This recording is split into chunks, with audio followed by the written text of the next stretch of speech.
జీవన తొలి సంధ్య నీతోని ఆరంభం, నీతో ప్రతి క్షణము ఆస్వాదించెదను. జీవన మలి సంధ్య నీతోని సహవాసం, కలనైన మరువను నీ సహచర్యము.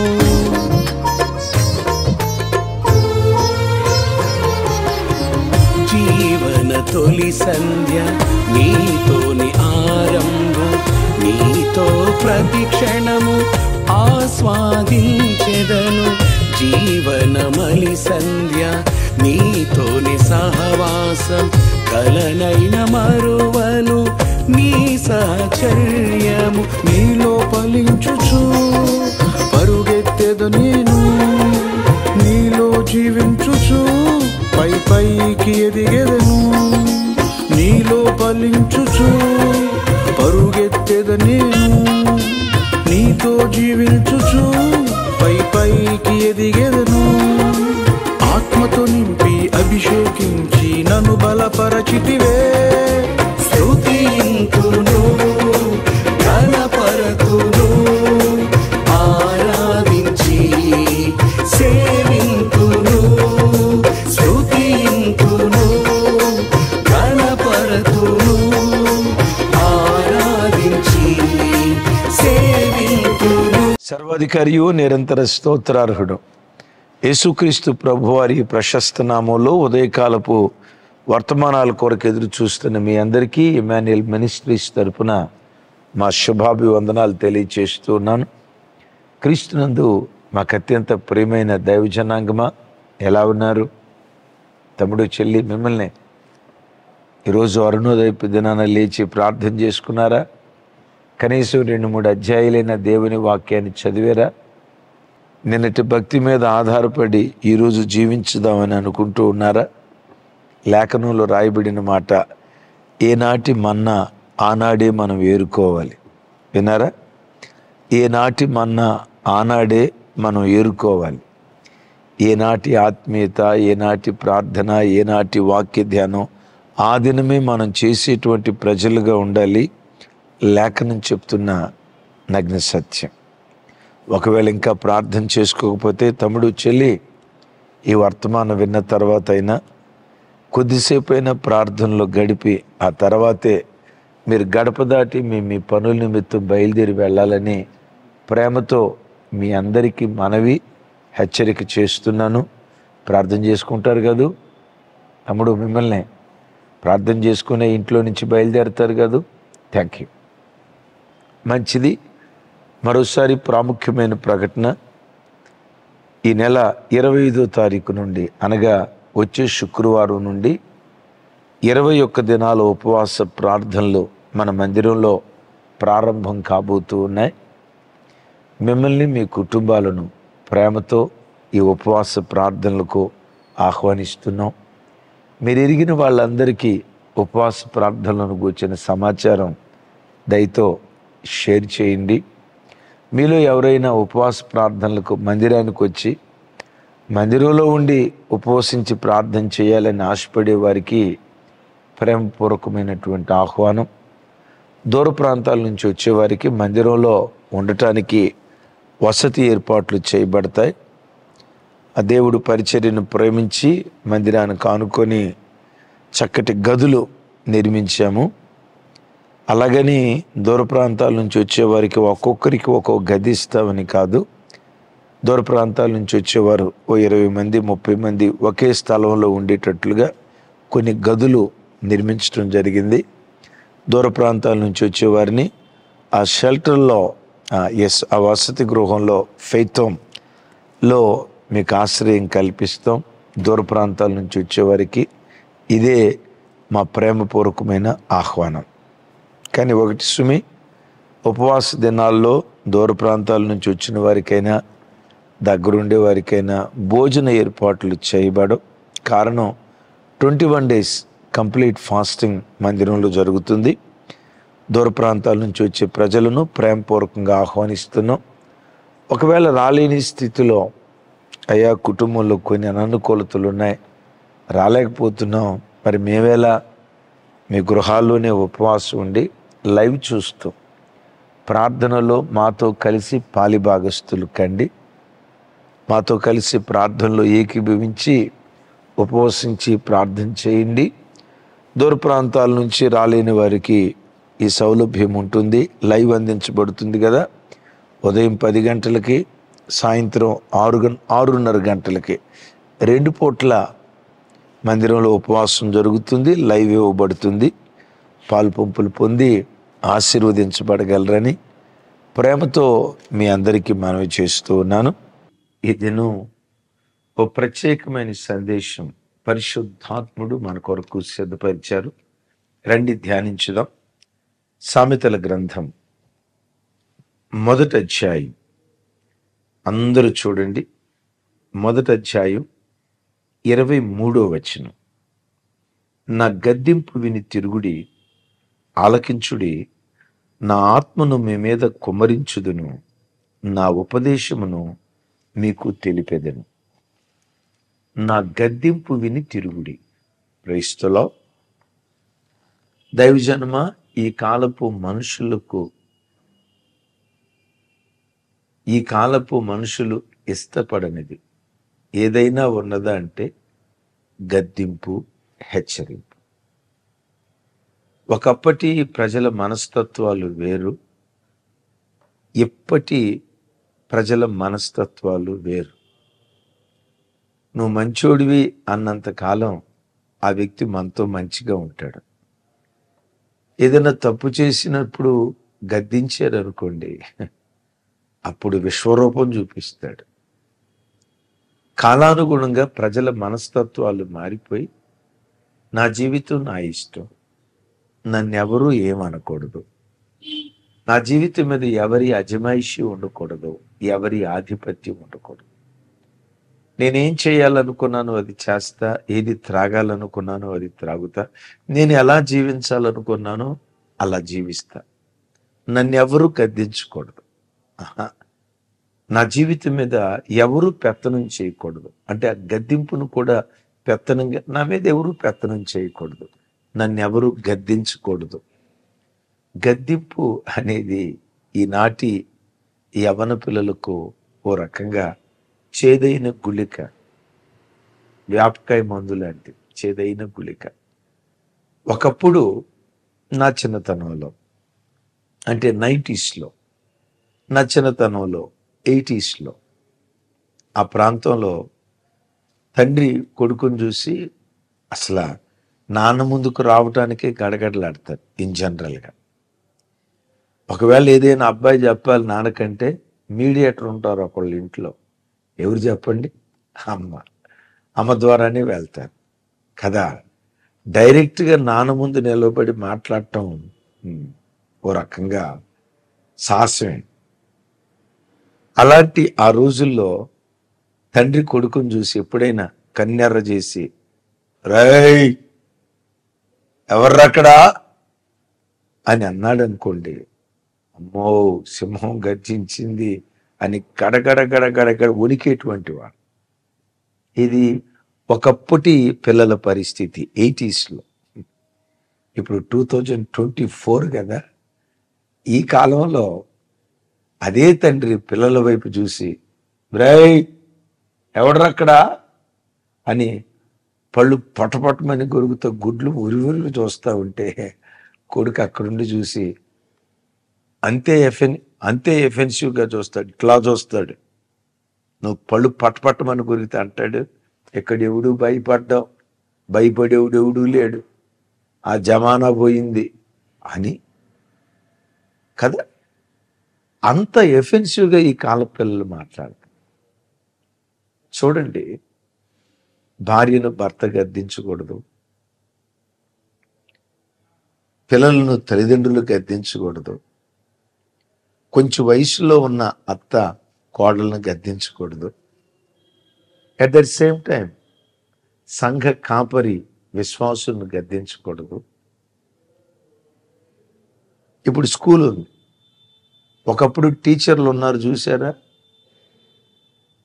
లెక్కలు సరిగా చేయకపోయినా, హోంవర్క్ చేయకపోయినా ఆ రోజుల్లో శిక్షలు ఉండేయండి. గోడ కుర్చీ, గోడ కుర్చీ. ఆ కర్రతో కొట్టేవాళ్ళు. ఇట్లా కొట్టేవాళ్ళ. ఆ తర్వాత ఏం చేసేవాళ్ళు చెప్పండి? పెద్దవాళ్ళు ఎవరైనా ఉంటే కింద కామెంట్ బాక్స్లో రాయండి. ఇట్లా కొట్టిన తర్వాత ఏం చేసేవాళ్ళు? తెప్పరా చెయ్యే, ఇట్లా వీటి మీద కొట్టేవాళ్ళు. ప్రాణం మెంటబోయేది. అయినా తల్లిదండ్రులు ఒక్క మాట అనేవాళ్ళు కాదు. మా అబ్బాయిని ఎందుకు కొట్టావు? మేమే కొట్టాం, ఎందుకు కొట్టావు అని అడిగేవాళ్ళు కాదు ఆ కాలపు తల్లిదండ్రులు. టీచర్కి అప్పగించి ఒకే మాట అనేవాళ్ళు, సార్ ఈయన్ని ఏం చేస్తారో మాకు తెలియదు, వీడి క్రమశిక్షణ నేర్పండి సార్ అనేవాళ్ళు. ఈ కాలపు తల్లిదండ్రులు అబ్బాయిని కొట్టారు అని తెలిస్తే చాలు.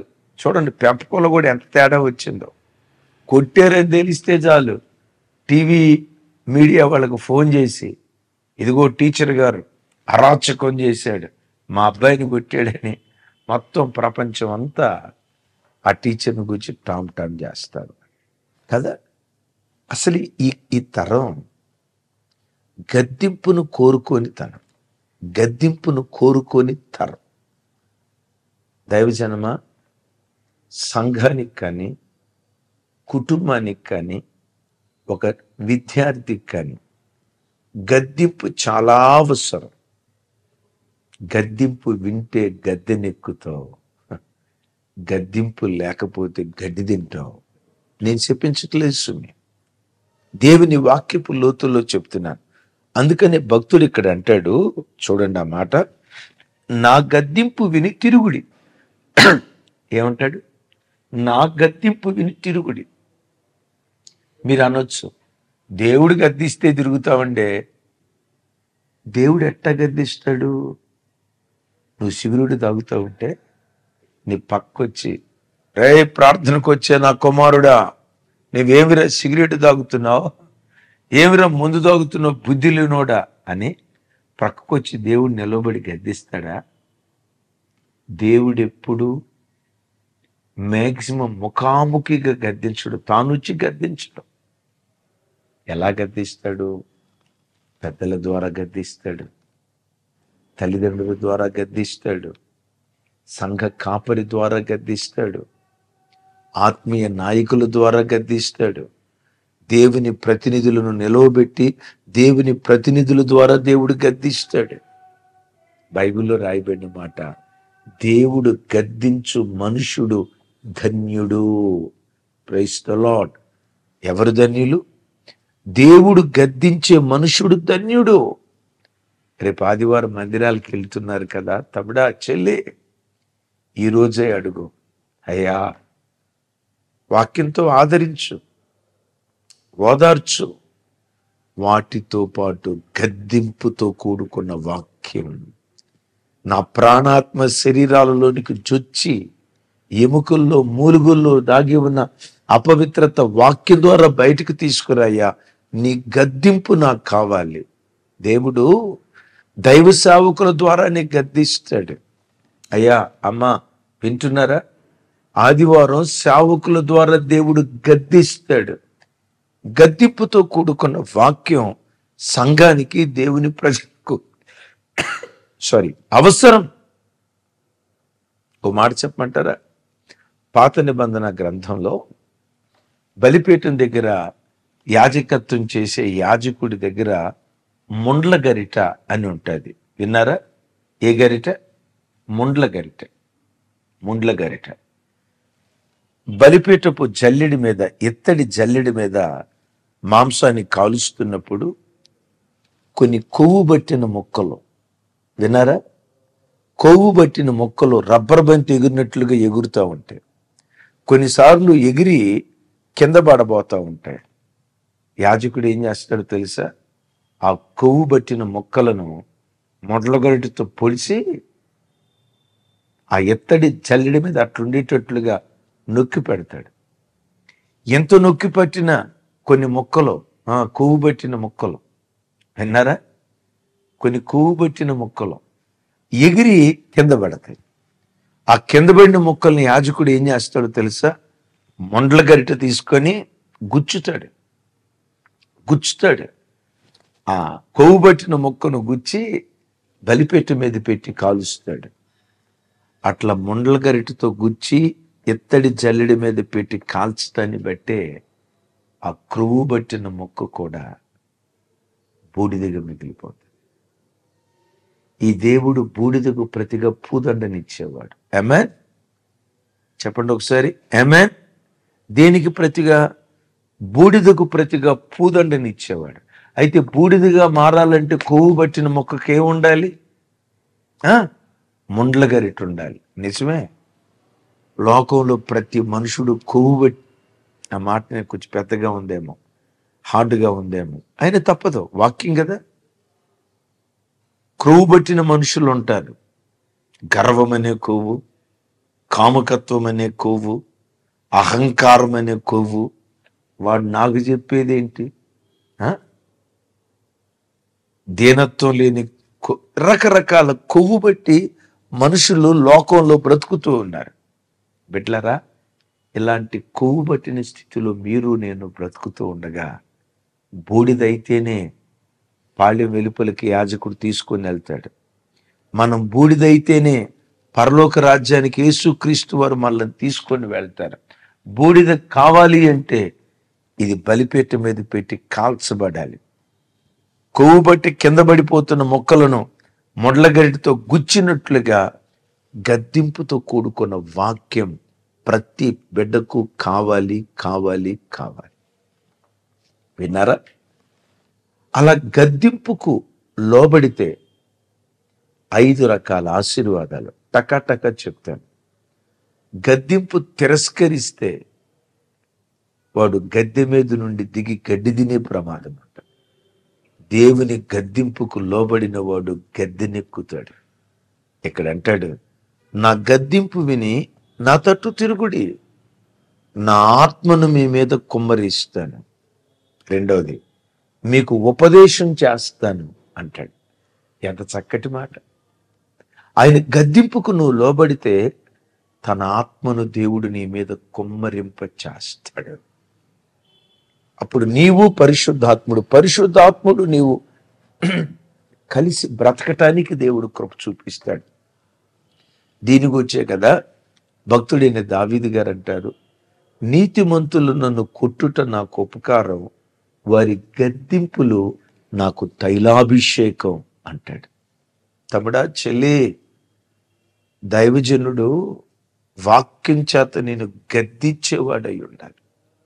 వాక్యం చేత నేను హెచ్చరించేవాడై ఉండాలి. ఆయన గద్దింపుకు నువ్వు లోబడ్డావా? పరిశుద్ధాత్మ తైలాభిషేకం నీ తల మీద కుమ్మరించబడుతుంది. ఈ మధ్యకాలంలో ఎక్కడ చూసినా తైలాభిషేక ప్రార్థనలో తాగుబోతుడు తల మీద కూడా నూనె పోస్తారు. ఓ గద్దింపుతో కూడుకున్న వాక్యం ఉండదు.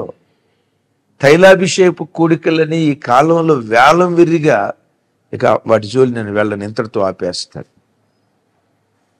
ఏంటి తైలాభిషేకం? గద్దింపుతో కూడుకున్న సందేశం సంఘానికి వినిపించటమే తైలాభిషేకం.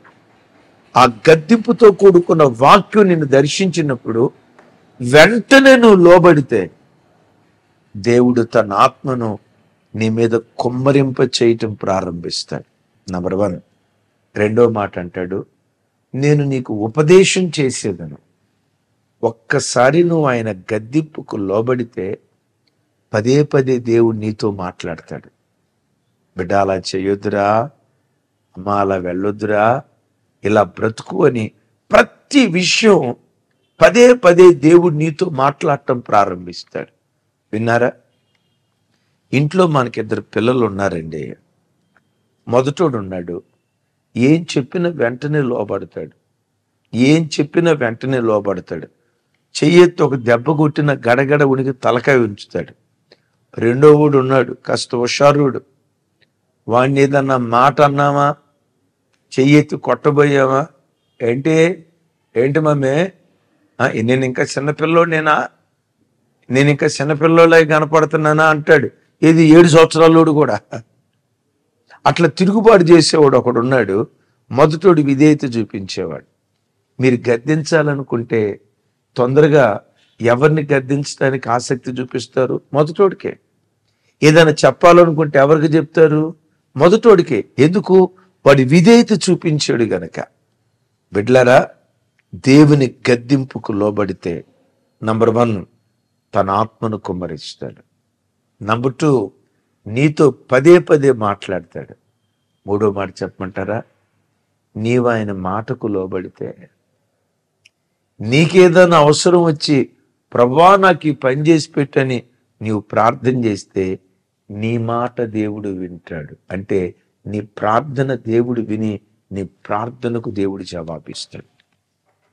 దేవుడు గద్దించినప్పుడు నువ్వు లోబడకుండా నా జీవితం నా ఇష్టం అని అన్నావు అనుకో, చూడు 24వ వచనంలో అంటాడు, నేను పిలవగా మీరు వినకపోతిరి, నేను చేయి చాపగా ఎవడును లక్ష్య పెట్టకపోయిరి, నేను చెప్పిన బోధ ఏమియు మీరు వినక త్రోసివేసితిరి, నేను గద్దింపగా అని చెప్తూ మీకు అపాయం కలిగినప్పుడు కష్టం ప్రాప్తించినప్పుడు నేను అపహాస్యం చేస్తాను. అప్పుడు వారు నన్ను గూర్చి మొరపెట్టుదురు గాని నేను ప్రత్యుత్తరం ఇయ్యకుందును, నన్ను శ్రద్ధగా వెతికెదురు గాని వారికి కనబడకుందును. ఏమన్నాడు? వాళ్ళు మొరపెడతారు, నేను వాళ్ళ మొర వినను. వాళ్ళు శ్రద్ధగా నన్ను వెతుకుతారు, నేను వాళ్ళకి కనపడను. ఎందుకు వినరయ్యా మీరు? నేను గద్దించినప్పుడు వాళ్ళు వినలేదు గనక. నేను మిమ్మల్ని అడుగుతా, అదే గద్దింపుకు లోబడితే నీ ప్రార్థన దేవుడు అంగీకరిస్తాడు. ఎంత గొప్ప కృప! అందుకని దైవజనమా, గద్దింపుతో కూడుకున్న వాక్యం కావాలి. దేవుని చేత పదే పదే గద్దించబడాలి. అలాంటి ముండ్లగరిటి కలిగిన యాజక తరం క్రైస్తవ సంఘానికి కావాలి. రేపు ఆదివారం మందిరానికి వెళ్తున్నారు. హృదయపు లోతులో నుంచి అడగండి, దేవా గద్దింపుతో కూడుకున్న వాక్యం మాకు వినిపించి మా బ్రతుకును దిద్దుబాటు చేయండి అయ్యా. గద్దింపుకు లోబడితే ఘనత. వాక్యం అంటుంది చూడండి, సామెతల గ్రంథం 13వ అధ్యాయం, సామెతల గ్రంథం 13వ అధ్యాయం, అందరూ చూడండి 18వ వచనం. శిక్షను ఉపేక్షించు వానికి అవమాన దారిద్ర్యతలు ప్రాప్తించును, గద్దింపును లక్ష్య పెట్టువాడు ఘనత నొందును. గద్దింపును లక్ష్య పెట్టని వాడికి అవమానము దారిద్ర్యత కలుగుతుందట. గద్దింపును లక్ష్య పెట్టేవాడు ఘనత నొందుతాడట. రాజైన దావీదును గద్దించడానికి నాతాను ప్రవక్త వచ్చాడు. దావీదు అన్నాడు, నిశ్చయంగా మనుషుడు మరణమునకు తగిన వాడే అని. నాతాను అంటాడు, ఆ మనుష్యుడు నీవే. ఇన్ని భయంకరమైన మాటలు అక్కడ అన్నాడో తెలుసు. దావీదా, నువ్వు చేసిన తప్పును బట్టి ఇక నీ బ్రతుకు కాలమంతా నీకు యుద్ధాలే జరుగుతాయి. నువ్వు చాటును పాపం చేసావు, నీ కొడుకు బహిరంగంగా పాపం చేస్తాడు. ఆ తర్వాత పెద్ద పదం వాడతాడు, నీ కుమారుడు నీ ఎంత గద్దింపుతో కూడుకున్న మాటలు. ఆ మాటలు అన్నప్పుడు దావీదు అనాల్సింది, రాజు కదా, రాజునైన నన్ను నువ్వు గద్దిస్తావా? నేనిచ్చే దశంభాగాలు, నేనిచ్చే కానుకల మీద బ్రతికే సేవకుడైన నీవు నన్ను గద్దిస్తావా? ఎవరక్కడా? మెడ మీద తలకాయ తీసేయండి అని అనాల్సింది దావీదు. అద్భుతం తెలుసా? ఆ గద్దింపుకు లోబడి నేలమట్టుకు సాగిలిపడి, ప్రవక్త నా కొరకు ప్రార్థన చేయి, పశ్చాత్తాపడ్డాడు. పశ్చాత్తాపట్టాన్ని బట్టే దావీదు సింహాసనాన్ని మరలా ఇచ్చి అతని దీపం నేటికి దేదీప్యమానమైన జ్యోతిగా యెరూషలేములో ప్రకాశిస్తుంది. దావీదు ఘనత నొందాడు. సౌలు కుటుంబం అవమాన పాలైంది, దారిద్ర్యానికి అప్పగించబడింది. ఎందుకో తెలుసా? గద్దింపును లక్ష్య పెట్టలేదు. దేవుడు గద్దించు మనుష్యుడు ధన్యుడు. ఆమేన్. ఆఖరి మాట చెప్తాను. దేవుని గద్దింపు ఏం చేస్తుందో అపోస్తులుడైన పౌలు వారు చూడండి, తీతుకొత్తరం రాస్తూ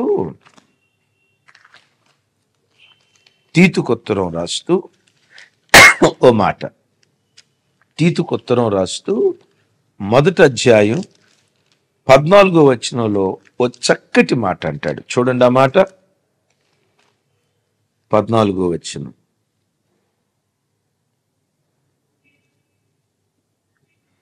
విశ్వాస విషయమున స్వస్థులగు నిమిత్తము వారిని కఠినముగా గద్దించుము. ఎలా గద్దించమంటున్నాడు? వారిని కఠినముగా గద్దించు. ఎందుకు గద్దించాలయ్యా? విశ్వాస విషయములో వారు స్వస్థులగునట్లు. నీ విశ్వాస జీవితానికి స్వస్థత కలగాలి అంటే గద్దింపుతో కూడుకున్న వాక్యం సంఘానికి కావాలి.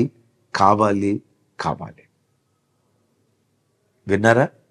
అవును, మన విశ్వాస జీవితానికి పాపపు రోగం పట్టుకుంది. మన ఆధ్యాత్మిక జీవితానికి అపవిత్రపు రోగం పట్టుకుంది. మన ఆధ్యాత్మిక జీవితానికి సాతాను సంబంధమైన గుణలక్షణాలనే రోగం పట్టుకుంది. విశ్వాస విషయంలో నేను స్వస్థులగున్నట్లుగా ఏ వాక్యం కావాలి? గద్దింపుతో కూడుకున్న వాక్యం కావాలి. అంటాడు పౌలు గారు తీతుతో అంటాడు, క్రేతీయులు విశ్వాసంలో వాళ్ళు స్వస్థులగున్నట్లుగా వారిని కఠినముగా గద్దించు అంటాడు. తమ్ముడా, చెల్లి, అలాంటి కఠిన బోధ నువ్వు అంగీకరించగలుగుతున్నావా? ఏ కాడికి? అక్కడికి వెళ్తే అద్భుతాలు జరుగుతాయి, ఎక్కడికి వెళ్తే అద్భుతాలు జరుగుతాయి, అక్కడికి వెళ్తే స్వస్థతలు జరుగుతాయి, ఎక్కడికి వెళ్తే స్వస్థతలు జరుగుతాయి, అక్కడ తైలాభిషేక కూటం జరుగుతుంది, ఎక్కడ తైలాభిషేక కూటం జరుగుతుంది. వెర్రుడిలాగా పరిగెత్తుతున్నావా? గద్దింపుతో కూడుకున్న వాక్యంలోనే తైలాభిషేకం ఉంది. గద్దింపుతో కూడుకున్న వాక్యంలోనే విశ్వాసులకు స్వస్థత కలుగుతున్నట్లుగా భక్తుడి స్థలంలో మాట్లాడుతూ ఉన్నాడు. అయితే ఓ మాట, గద్దించేటప్పుడు చాటును గద్దించాలా, బహిరంగంగా గద్దించాలా? మిమ్మల్ని అడుగుతున్నా, గద్దించేటప్పుడు చాటును గద్దించాలా, బహిరంగంగా గద్దించాలా? కింద కామెంట్ బాక్స్లో రాయండి. ఒకవేళ మీ పాస్టర్ గారు మిమ్మల్ని గద్దించాలి, తప్పు చేశారు, చాటును గద్దించాలని కోరుకుంటారా, బహిరంగంగా గద్దించాలని కోరుకుంటారా? కింద కామెంట్ బాక్స్లో రాయండి. ఎస్, మీరందరూ ఏం రాసి ఉంటారంటే, గద్దించాలండి, కానీ చాటును గద్దించాలండి. బహిరంగంగా గద్దిస్తే ఎట్లా? ఎందుకు? ఏదో సామెత ఒకటి ఉంది కదా, భర్త కొట్టినందుకు కాదంట, తోటి కోడలు తొంగి చూసినందుకు వచ్చిందంట బాధ అంతా. పాస్టర్ గారు ఎంత గద్దించినా పర్వాలేదండి, చాటును గద్దించాలా. మరి ఓపెన్గా గద్దిస్తే ఎట్లా, అందరి ముందు గద్దిస్తే ఎట్లా అని అంటారు. డెఫినెట్గా మీరు అందరూ అదే రాసి ఉంటారు. అయితే అది తప్ప అంటే తప్పు అన్నాం, నిజమే. కొన్నిసార్లు సీక్రెసీ మెయింటైన్ చేయాలి. కొన్ని విషయాలు, నలుగురికి తెలియని విషయాలు రహస్యంగా మరుగుగా గద్దించాలి. అయితే కొన్ని సందర్భాల్లో బహిరంగంగా కూడా గద్దించాలి. ఇది నేనన్న మాట కాదు. అపోస్తులైన పౌలు వారు తిమోతికి ఉత్తరం రాస్తూ తిమోతితో అంటాడు, 1 తిమోతి 5వ అధ్యాయం 20వ వచనం, ఇతరులు భయపడు నిమిత్తము పాపము చేయు వారిని అందరి ఎదుట గద్దించు. విన్నారా? ఏమన్నాడు? చెప్పాలి. ఇతరులు భయపడినట్లు అందరి ఎదుట బహిరంగంగా గద్దించు అంటాడు. ఇతరులు భయపడు నిమిత్తము పాపము చేయు వారిని అందరి ఎదుట గద్దించు అంటాడు.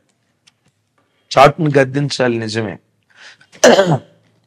మన విషయాలు నలుగురికి తెలియకూడదు అనుకున్నప్పుడు కొన్ని వ్యక్తిగత విషయాలు చాటును గద్దించాలి. అట్ దట్ సేమ్ టైం ఇతరుల గుండెల్లో భయం కలుగునట్లుగా అందరి ఎదుట గద్దించు అని మాట్లాడతాడు. మీకు తెలుసా? పౌలు వారు అపోస్తులైన పేతురు వారిని అందరి ఎదుట గద్దించాడట. గలతీయులకు రాసిన పత్రిక 2వ అధ్యాయం 11వ వచనం. అయితే కేఫా అంతియోకియాకు వచ్చినప్పుడు అతడు అపరాధిగా తీర్చబడిను గనుక నేను ముఖాముఖిగా అతన్ని ఎదిరించి తిని. విన్నారా? 14వ వచనంలో అంటాడు, వారు సువార్త సత్యము చొప్పున క్రమముగా నడుచుకొనుకు పోవుట నేను చూచినప్పుడు అందరి ఎదుట కేఫాతో నేను చెప్పినదేమనగా, అందరి ఎదుట కేఫాను గద్దించాడట. ఎవరు? పౌలు వారు సేవలో చిన్నవాడు, పేతురు వారు సేవలో పెద్దవాడు. పెద్దోడిని చిన్నోడు గద్దించాడు. చూడండి, పెద్దోడిని చిన్నోడు గద్దించాడు. ఎవరిని? పేతురు వారిని చిన్నోడు, సేవలో చిన్నోడు పౌలు వారు గద్దించాడు. నిజమే, వీళ్ళిద్దరు పెద్దోడు చిన్నోళ్ళు. పౌలు వారిని మన రోమన్ క్యాథలిక్ వాళ్ళు ఏమంటారో తెలుసా? చిన్నప్ప అంటారు. పేతురు వారిని రాయప్ప అంటారు. రోమన్ క్యాథలిక్లో ఈ పేర్లు ఉంటాయి, రాయప్ప, చిన్నప్ప. విన్నారు కదా?